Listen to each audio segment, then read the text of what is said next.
football season, Yeah, baby. college football! We are back. Judah is pumped for a brand new college football season.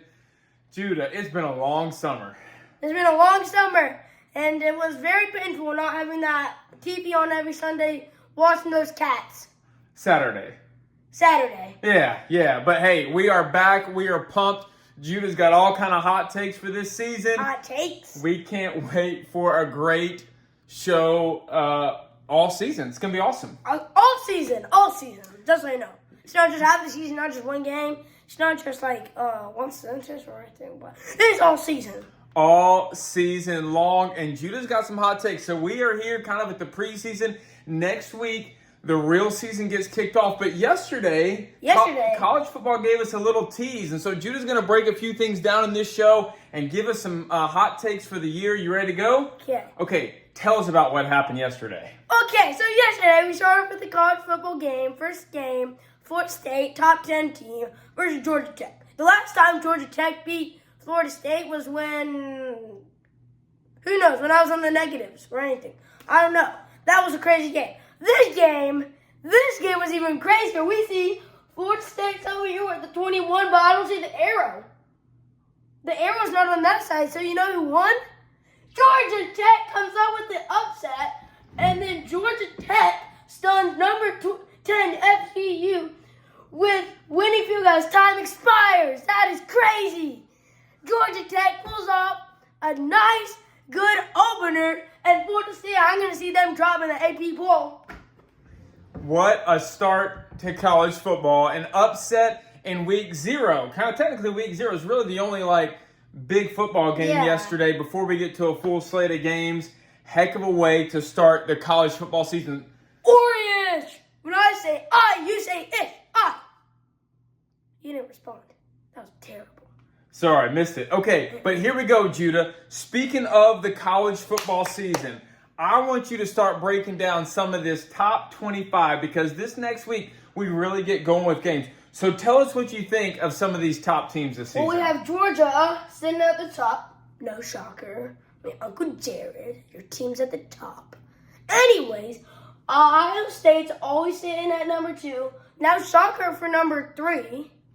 There's Oregon right there. Now, Oregon, the Big O, I don't know how you do it because I'm not an Oregon fan. But anyways, Oregon just got a transfer. Dylan Gabriel from Oklahoma. Honestly, I think Dylan Gabriel was just too scared to come to the SEC. He just wanted to go to Oregon, whichever conference Oregon is in. Probably the I think they're in the Big Ten now. It's going to be hard to keep up with this season because of all the changes. Anyways, Oregon, Dylan Gabriel was very scared. Didn't want to play. And then Longhorns, staying strong at number 4. Welcome to the SEC. Welcome to the SEC. Here's your warmingus, a first week loss. Ooh, you're already giving a hot take here. Yeah. Anyways, number 5, Alabama, the Crimson Tide, whatever you call them, the Elephants. They are standing strong at top 5, just in. And then at number 6, hotty toddy, roddy toddy, tater toddy, is Ole Miss. Now, Judah, tell me what we don't see on this list. We don't see Louisville. We don't see Louisville, but we're also missing our Cats. Yeah, if they put Iowa in there, they gotta put Kentucky, man. Iowa. They always try to sneak Iowa in. Okay, as we're looking at the top 25, I want you to be thinking about who's going to be making the playoff, what that's going to look like. But I know that there's a few key players to this season that you want to get to for college football. What do you think? Key players. Quinn Ewers starting off. I know everybody's like, Quinn Ewers is on the cover of College 25, the new College 25.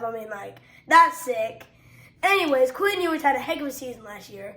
He had a really good passing accuracy, really good quarterback, good eyes. I think he's going to have a good season with the SEC this season, and with the extended 12-team playoff.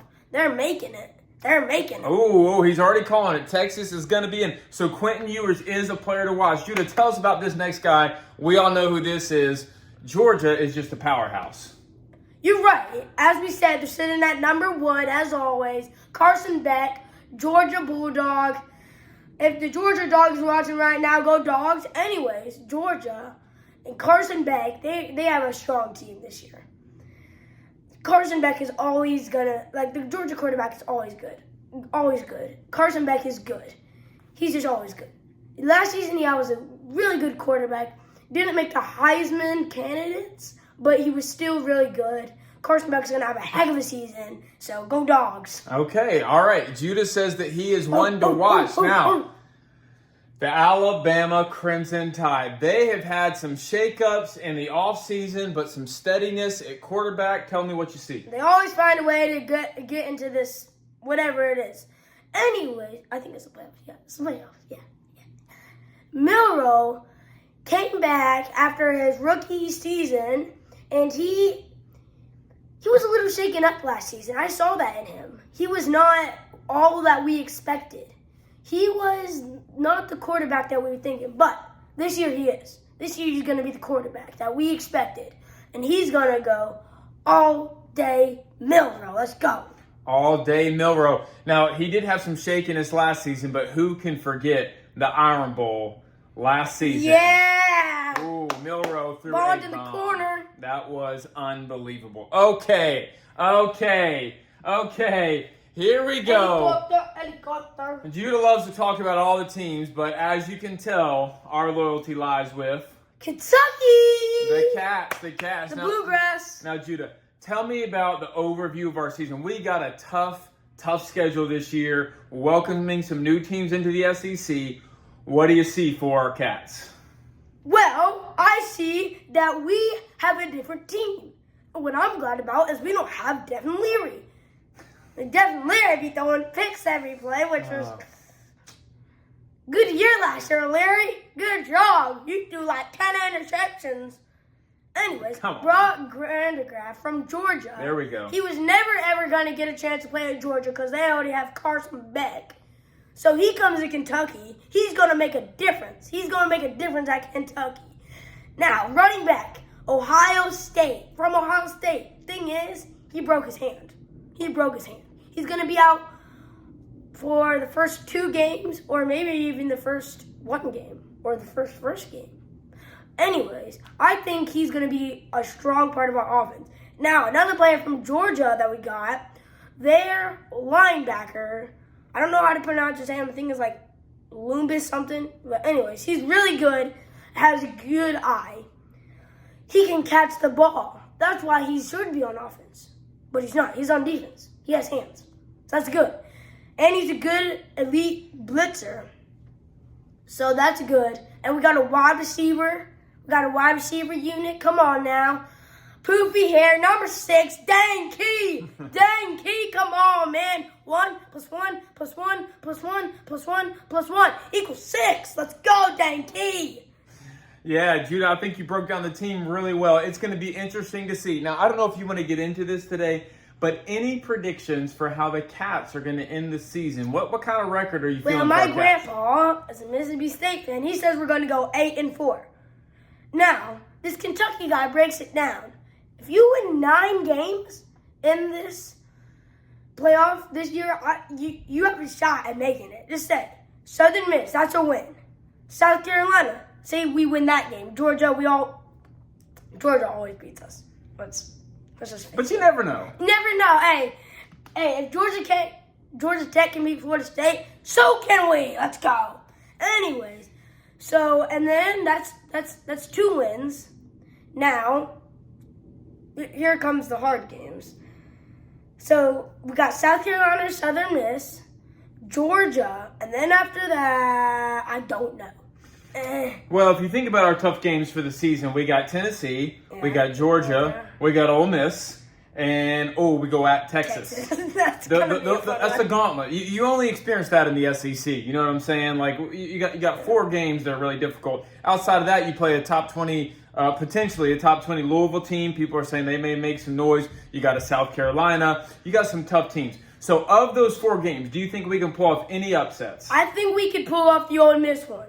Okay. Texas and Georgia, that's an automatic. I think we're going to lose. Okay. But I think that we have every year we have a shot at Tennessee. This year we have a shot at Tennessee.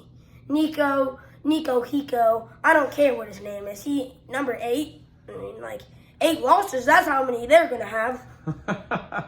It'll be an interesting season for the Cats. We can't wait. Now, Judah, before we start to wrap up the show and tell people how they can listen to more of your hot takes, okay? More hot ones. Tell me what you think about the playoff, and maybe give a little peek on some of the top teams that you think are going to make it this year. 12-team playoff. Let's go! Instead of 4, it's 4 plus 4 plus 4 plus 4. Yeah. No, that's 16. Nope. Okay.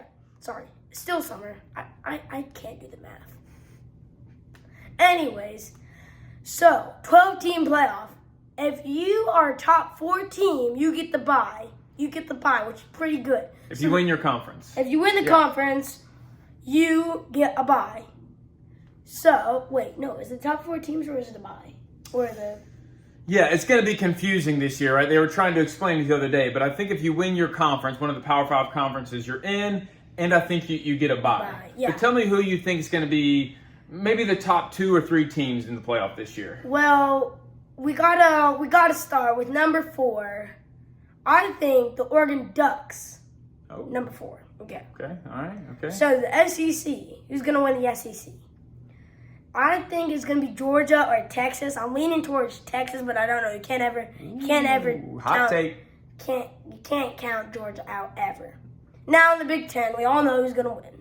Ohio State's gonna win the Big Ten because the Big Ten stinks. Wait, no, Oregon's in the Big Ten. Bye, Ohio State. All right, and so who do you think? I mean, this is early, right? We haven't even really gotten into the season yet, but tell me who you think is coming out this season as the national champion. As the national champion? Whoa, that's like 10 years away. It's a ways away. Okay, well, I think who's gonna win it? It's gonna be an SEC team. So I'm sorry to break it to you, any other teams that thought you were gonna make it. Oregon versus here. Let me think about this one. Kentucky. Let's just say Kentucky. No, it's going to be Georgia versus Oregon. Okay. Georgia versus Oregon. So, this is going to be a good game. We all know that. Oregon, Dylan Gabriel on the other side versus Carson Beck. Carson Beck is way better. Way better than him. Yes. Georgia wins it. All right. He's calling it early on for Georgia. Would be an interesting season. Now let's get to this. There's going to be a lot of hot takes this year. You can find Judah right here on his YouTube channel at Judah's Game Day Picks. On the radio show, Judah's Game Day Picks is going south to Southern Gentlemen Sports Show. Let's go. Southern Gentlemen Sports. So Judah was on the radio a couple times this summer as they were kind of talking off season, but they're going to have him on a lot more this fall. And when we get to the end of September, Judah, what kind of visit are we making? So we're going to Watercolor, Florida. Kentucky plays on Miss that week, and guess who's going to the studio? Me and my dad are going to the Southern Gentlemen Sports Show, and we're going to the studio. I'm going to be mic'd up and everything. You don't want to miss that day. We'll post more about it, but Judah's going to go visit these guys. They've invited him to the studio down in Florida. So we're going to go down there. Judah's going to get to talk football, put a headset on. It's going to be a blast. It's going to be so much fun. Blast processing. Judah's Game Day Picks is out. See ya.